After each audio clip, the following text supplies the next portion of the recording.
ایک جیسے نہیں ہیں۔ ان اہل کتاب میں کچھ اچھے لوگ بھی ہیں جو رات کے اوقات میں اللہ کی آیتیں پڑھتے اور اس کے آگے سجدے کرتے ہیں۔ وہ اللہ پر اور روز آخر پر ایمان رکھتے اور اچھے کام کرنے کو کہتے اور بری باتوں سے منع کرتے اور نیکیوں پر لپکتے ہیں، اور یہی لوگ نیکوکار ہیں۔ اور یہ جس طرح کی نیکی کریں گے اس کی ناقدری نہیں کی جائے گی، اور اللہ پرہیزگاروں کو خوب جانتا ہے۔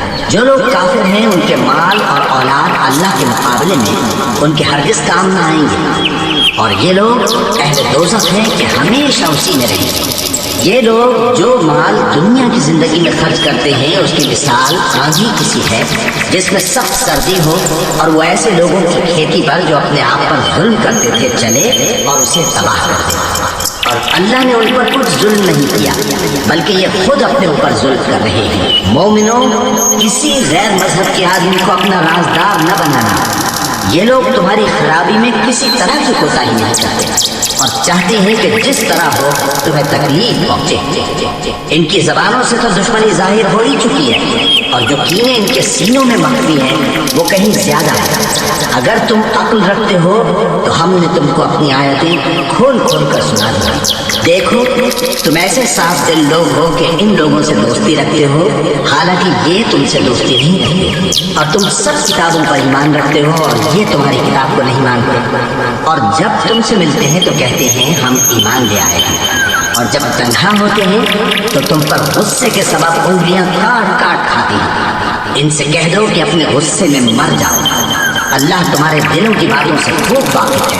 اگر تمہیں آسودگی حاصل ہو تو ان کو بری لگتی ہے، اور اگر تمہیں رنج پہنچے تو خوش ہوتی ہے، اور اگر تم تکلیفوں کی برداشت اور نافرمانی سے کنارہ کشی کرتے رہو گے تو ان کا فریب تمہیں کچھ بھی نقصان نہ پہنچا سکے گا۔ یہ جو کچھ کرتے ہیں اللہ اس کا احاطہ کیے ہوئے ہے۔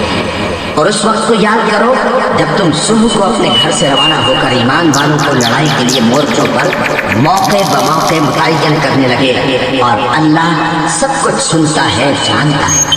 اس وقت تم میں سے دو جماعتوں نے جی چھوڑ دینا چاہا، مگر اللہ تم کا مددگار تھا، اور مومنوں کو تو اللہ ہی پر بھروسہ کرنا چاہیے۔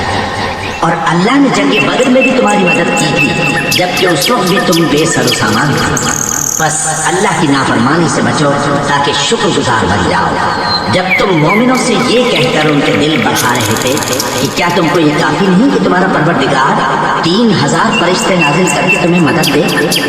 ہاں، کیوں نہیں؟ اگر تم دل کو مضبوط رکھو اور نافرمانی سے بچتے رہو اور کافر تم پر جوش کے ساتھ دفتن حملہ کر دیں تو تمہارا پروردگار 5000 فرشتے جن پر نشان ہوں گے تمہاری مدد کو بھیجے گا، اور اس مدد کو تو اللہ نے تمہارے لیے ذریعہ بشارت بنایا، یعنی اس لیے کہ تمہارے دلوں کو اس سے اطمینان حاصل ہو، ورنہ مدد تو اللہ ہی کی طرف سے ہوتی ہے جو